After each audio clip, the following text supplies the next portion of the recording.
Did Color Splash save Paper Mario? A lot of people seem to think that us Paper Mario fans overreact when it comes to Sticker Star and the way Color Splash was announced, which now I can kind of understand. It's been 20 fucking seconds and I'm already seeing Paper Mario Sticker Star 2. God fucking damn it. But, for example, how would you Zelda fans react if, instead of The Legend of Zelda Breath of the Wild, you got something similar to the Zelda CDI games, only with fancier graphics? Great! I can't wait to bomb some dongos! Or, as a more relatable example, imagine a Final Fantasy game with 90% of its storyline missing. Battles give you nothing but disposable and useless items, removed every companion, made all the NPCs a generic character with nothing interesting to say, and there was no incentive for battling enemies. Well, of course you would be incredibly pissed, which is exactly what happened to us Paper Mario fans. In this video, I will quickly go over the first 3 Paper Mario games and talking about what made them great to begin with, followed by a legitimate and honest explanation as to why most of us hate Sticker Star, and finally we will talk about Color Splash and debate whether or not it saved the series from its atrocious predecessor. Before we begin, there are 4 quick things that I would like to mention. 1. I am not going to talk about Super Mario RPG despite people thinking of it as part of the Paper Mario series, since I've never played it. 2. All the Paper Mario footage is from my Let's Plays recorded 4 years ago, so the quality may not be crystal clear. 3. I will talk about the first 3 games rather quickly, not to make this video too long since I want to focus on Sticker Star and Color Splash. 4. This video will be filled with spoilers, so watch at your own risk if you haven't played any of the 5 games. So with all that in mind, let's begin. Our adventure begins with Paper Mario. Released in 2001, this is my favorite game on the Nintendo 64 and one of my favorite games of all time, not because of nostalgia, but because it got me into the RPG genre, which is one of my favorite ones to date. It also helped me with my English, which, as you guys know, is not my main language, and it got me started pretty early on. Being the first game of the series, there wasn't much room, if any at all, for any disappointment to newcomers of the series if you exclude Super Mario RPG, which I have no idea if it's a better or worse game. The storyline itself is pretty simple yet interesting and appealing for anyone. 7 star spirits guard the Star Rod, which is used to grant people's wishes. Bowser appears out of nowhere to steal the Star Rod, capture all 7 star spirits, and use his new weapon to grant his own wishes and capture Princess Peach as always. Mario then has to rescue every star spirit, traveling through the desert, the jungle, the tundra, and some other silly places. All of this in order to get more powerful and ultimately reach Bowser to beat him once again. While it's not incredibly deep, it's enough to give it that charm Mario games are known for, but way better. Along your journey, you will meet partners who will help Mario in and out of battle, each with their own personalities, special moves, and abilities to help Mario explore the land. To be honest, one of the only complaints that I have with this game is that when your partners take damage, they will be unable to battle for a few turns, but more about that in a few minutes. You will also interact with an incredibly wide range amount of characters, all of which have their own personalities as well, providing interesting information or just a random message for you to enjoy. Since it is the first game and so far there's nothing to compare it with, there's not much to talk about since most of what I will say in the next few minutes will be references to this title when comparing it to the other games in the franchise. Overall, this game is incredible. The storyline is cool, the battle system is pretty unique and smooth, the badge system is amazing, the minigames are a very nice addition to the game, the bosses are both challenging and fun to battle, around 90% of the characters are interesting as fuck, hunting for star pieces is super entertaining, and so on. If you want to learn more about this game, you can check out my upcoming review once it becomes available. Otherwise, this video will mostly be a review of all 5 games, which I really don't want. And now, ladies and gentlemen, for my favorite game of all time, Paper Mario: The Thousand Year Door, released in 2004 for the Nintendo GameCube. I'll be sure not to drag this comparison for too long because being my absolute favorite game of all time, I can talk about it for hours on end, which, again, I'll be avoiding for now until a full review is released. Anyway, to the point. There are many reasons as to why many people consider this game to be a masterpiece and why most of us Paper Mario fans consider it to be the best game in the series, which, spoiler alert, it is. Here's a TLDR. If you like the Paper Mario on the Nintendo 64, every aspect of the game is improved on this new title. Now, I'm not saying it's the best game of the series simply because it is a huge improvement over the first one, since it is an incredible game even if you don't make any comparisons whatsoever. Let's go over a quick list. Storyline itself is fantastic, and offers more plot twists and has more ways to surprise you. You don't exactly know where things are headed until closer to the end of the game, when you discover that Sir Grotus is looking for all 7 crystal stars in order to release a powerful demon to cause all sorts of trouble. This obviously being true, but you end up battling 4 bosses at the end of the game: Sir Grotus, Bowser and Cammy, Shadow Peach, and finally the Shadow Queen, which, believe me, will be an incredible experience. Partners are back with their own unique abilities in and outside of battle. They now have their own health bars, and you are able to equip badges on them to make a hell of a team. Oh, and they are still fucking hilarious as well. Star Piece hunting is back, and while there's not as many this time around because of the lack of Chuck Gizmo, it is still super entertaining to look for them with the abilities you gain throughout the course of your adventure. The bosses, in my personal opinion, are more challenging this time around, and the addition of the Pit of 100 Trials makes things way better for your post-game experience, as this isn't something you can normally complete until much later or at the end of the game. The interludes are way funnier since there's a lot more to do with Peach this time around, and you even get to play as Bowser. How fucking cool is that? Did you play and enjoy the minigames in the first game?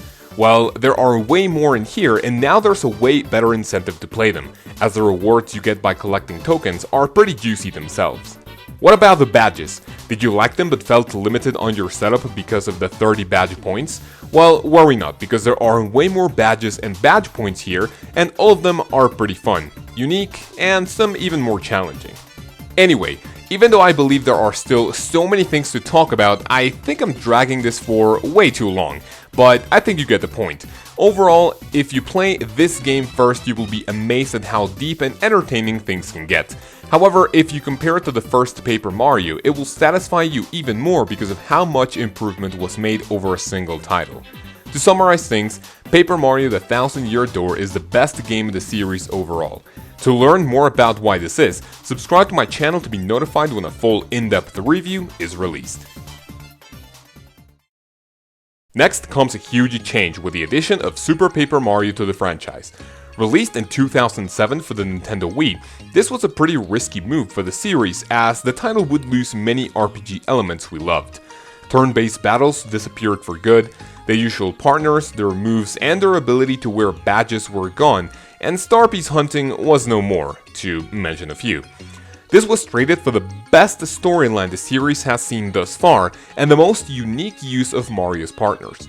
This, however, raised many eyebrows, leaving fans confused as to what would happen to the future of the franchise. Again, to keep things short and summarized for you guys, Super Paper Mario was still a great success in my personal opinion, and here's why. Even though most elements from the previous 2 games were missing, Nintendo proved that they could switch things up and still deliver an enjoyable experience, making it feel like a true Paper Mario game. And okay, I know that some people are already typing their comment like, "Well, of course it is, you dumbass beaner bitch, it has Paper Mario in the title." But just hear me out. Turn-based battles were replaced by just beating enemies on sight, which grants you points for your global score. This allows you to level up and become healthier and stronger. I feel like this was both good and bad because there were some times where I could find myself avoiding most battles in the previous 2 games simply because they took way too long and the experience I could get out of them was not really worth it. However, I still missed those battles while playing this game. Anyway, another reason why Super Paper Mario is great is because being able to play as Mario, Luigi, Peach, and Bowser while exploring different worlds with their unique powers feels amazing. Mario can use his iconic 3D flip, Luigi has a killer jump, Peach, well, she does her best with her parasol, and Bowser has double damage as well as the obvious ability to breathe fire. What more can you ask for? Now, to keep things short, I will give you a quick rundown of the story. The main villain, Count Black, forces Peach to marry Bowser, creating a Chaos Heart which will eat up the entire universe. It is up to Mario and his sidekick Tippy to rescue 8 pure hearts to revert the evil doings. In between chapters and at the end of the game, you learn that Count Black is known as Blumiere, who was in love with a woman named Timpani, which, oh surprise, ends up being Tippy. But Black's dad fucked it up and now he's out for blood. As Mario and the gang fight Count Black, his sidekick Dimentio sees a chance to take the spotlight and betrays his master to turn into a huge beast. After he is defeated, it looks like it's too late to do anything, but Black and Tippy go up to an altar, swear each other eternal love, and somehow stop the impending doom. Maybe I left a lot of stuff out, but that's just as short as I can make it. I obviously encourage you guys to try the game for yourselves. You don't need to play any of the games in order to understand each of them, which is another cool aspect of the series. This was the very first time a game made me shed a tear because of its storyline. Well, maybe I was way younger and sensitive back then, but really, the story is just that damn awesome. Along with everything I mentioned previously, it's clear that Nintendo nailed it pretty good with this game, and gave us Paper Mario fans one more adventure to enjoy for years to come. Again, check back once a full in-depth review is released, since I still have a lot to talk about this game. And now, the moment you've all been waiting for. But before that, a little story to tell you guys just how excited I was for Sticker Star. Prior to its release, I heard that a gaming store had pre-orders up for the game, but it was a 2-hour drive away from where I live. I pre-ordered the game, and when I got there was no one around us. I enter the store and tell them that I'm here to pick up Paper Mario Sticker Star. Fast forward a couple of minutes, they didn't have shit, and I spent way more than 4 hours of my day doing absolutely nothing. I ended up buying a digital copy for my Let's Play and just brushed it off. Now, at this point I'm writing the script wondering where the fuck to begin with, since this game is just a complete mess. So let's go over the things I like about this game, followed by a list of fuck-ups, and finally telling you guys why this game is the black sheep of the series. Hey, what the fuck, you racist faggot? Okay, shut the fuck up, that's an actual term. I see you're writing your comment already, so just stop. Just don't do it. Well, to be honest, the graphics are pretty decent for a 3DS game from 2012. The music is quite nice and it does fit the game really nicely, although I didn't have a great experience with it since I couldn't hear a lot because of my Let's Play. I couldn't hear shit most of the time. The bosses look cool, I guess. And, yeah, I think that's all I got. And now, a quick list of fuck-ups that made Sticker Star the worst game in the series. Let's fucking go. Storyline is gone. All you need to know is that Bowser touches the sticker comet, divides into 6, makes 5 enemies stronger, you defeat them, and kill Bowser to rescue Peach. Story is done. Ridiculous. Partners are completely gone. You are stuck with Kirsty, who is only useful for the final battle, and even so, she's fucking useless. She's also annoying as fuck. Characters in the game: Mario, Kirsty, Peach, Bowser, and Wiggler. The rest are useless toads with literally zero personality. Turn-based battles are back, but guess what? There's absolutely no incentive to engage in them. You only get coins and weak stickers. Zero experience, no flower points, no star points, nothing. Bowser doesn't talk whatsoever. Come on man, give the guy some time to shine. Your end-game experience is null and void. Nothing you can do post-game whatsoever. No super boss, no extra quests, you are shit out of luck. No more badges to make a strategy around your playstyle, just stronger stickers which aren't really all that useful in the first place. Bosses are embarrassingly easy. You need one thing sticker to weaken them, and then you can beat them in a few turns. Even the final boss can be defeated in record time. I mean, just watch this. The fucking map. Why? I get that maybe you didn't want to make the game so linear, but don't make it a fucking puzzle. It's almost mandatory for a newcomer to look stuff up. Some parts are so confusing that it makes you rage quit. Want to open up some new areas? Well, you better have that cryptic, obscure thing sticker that barely makes any sense in order to progress, otherwise you aren't doing shit. The fucking wood stage. For the love of God, I'd rather chop my dick off with a rusty spoon than play this shit again in my life. Jungle Rapids, to the person who designed the stage, I sincerely invite you to go straight down to hell, to suffer until the end of time. Same goes for the Sand Ruins. The Wiggler missions are without a doubt the most annoying thing you will have to do in the entire game. It's just ridiculous.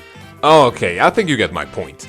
The thing which personally frustrates me the most about this game is that it looked like it wanted to go back to its roots, but somehow people fucked it up so bad that this is one of the most disappointing experiences that you can have with a game if you play the previous titles. Now, don't get me wrong, now that I have accepted the fact that this game is part of the Paper Mario series for better or worse, I don't think it's that bad of a game if you have not played the first 3 games whatsoever.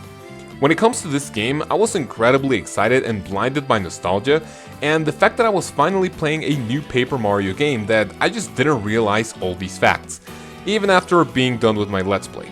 I even reviewed the game and gave it a 4 out of 5 because of how blinded I was. Anyway, once again I plan on doing yet another review of this game in the future now that I've had plenty of time to accept the fate of the series, but for now, this is what you need to know. Paper Mario Sticker Star is not as terrible as most Paper Mario fans make it out to be, if you don't put it next to the other games in the franchise. However, the amount of effort put into taking most of the loved elements away just has me incredibly confused. It's as if people in charge of this game never played a Paper Mario game to begin with.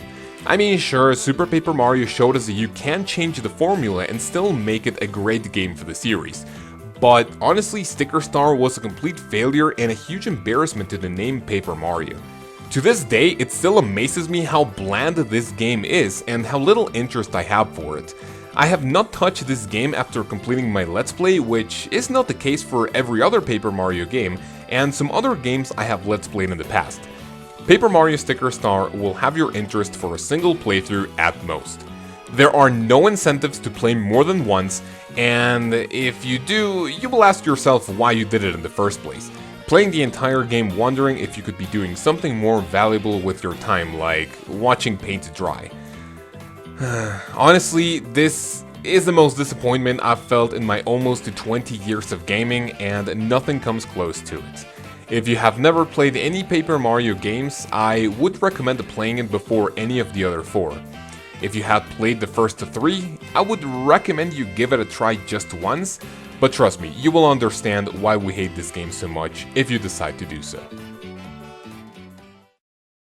And finally, Paper Mario Color Splash for the Nintendo Wii U, released just a couple of months ago as of when this video is released. The storyline itself is pretty simple, yet more appealing than Sticker Star, and it goes as follows. Peach tells Mario that a toad was drained of its color, and it looks like the attack is coming from Prism Island.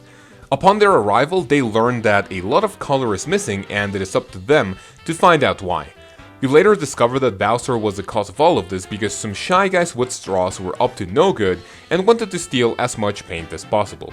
Later down the road, you are told that Bowser mixed up the paint in the central fountain, causing black paint to take control over Bowser and make him go on a rampage. Oh, and he also kidnaps Peach once again. Mario then has to rescue all 6 big paint stars to go up to Bowser's castle and do what he's best at. Honestly, I'll keep this rather short because the answer to the question at the beginning of the video is pretty simple. Most, if not all of the flaws in Sticker Star are improved in this new title. And here's a few examples. The story itself is not as deep once again, but it has a pretty nice catch to it. I really did enjoy it a lot, especially when every big paint star tells you a little part of the story as to why everything is fucked up. It's not great by any means, but it's still pretty fun and enjoyable. Even though partners are still gone, Huey is an incredible upgrade to Kirsty. This is a partner that actually makes sense, and he has a reason to be here unlike our previous sidekick. And to be fair, it's the most hilarious partner in the whole franchise. Very well done. There are now incentives to engage in battles, giving you upgrades for your paint hammer and giving you more paint to work with while also refilling your paint according to the enemies you just beat. Not incredible, but still a pretty big upgrade. Toads are back once again, and in bigger quantities. However, this time around, a really big number of them have their own personalities and funny lines. You have all the Toads from the rescue squad, the sages that help you on your way to the first boss, The pirates, the ghosts, the trained workers, the angry passengers, the dig site workers, and so on. I can't believe I'm actually saying this, but I really did enjoy interacting with every toad that crossed our path, which is something I never thought was possible. This time around, it feels like the map is actually pretty fun to explore, especially when there's a chance to chase the shy bandit around. Oh, and the Rochambeau temples are pretty cool, despite them being a little frustrating. To be fair, I think it would have been pretty difficult to fuck things up the way Sticker Star did. Basically, everything that the previous game did wrong is incredibly well improved in this new title. The most rewarding thing to know is that now almost every toad you meet has their own personalities, and now there are incentives to battle the random enemies you encounter in your adventure. The bosses are pretty fun to fight, although they are still kind of not that big of a threat, and the addition of Huey makes your journey way better. The final verdict? Nintendo showed us that they can keep the action-adventure genre in Paper Mario, make a game like Sticker Star, and still create a fun experience to newcomers and old fans of the series. In conclusion, yes, Color Splash did save Paper Mario. Hey guys, thank you very much for watching my video. I know that it may not have as much information as I wanted, but I believe I got my point across. Anyway, if you would like more Paper Mario content, check out these two videos on your screen once they become available, or click the links in the description. 5 things Color Splash did right, and 5 things Color Splash did wrong. Focusing on 5 good and bad things the game has to offer compared to Sticker Star. Trust me, you won't be disappointed. Don't forget to like and leave a comment if you enjoyed, and be sure to subscribe to my channel if you have made it thus far. Once again, thank you very much for watching. You guys have a great 2017, and I will see you in my next video.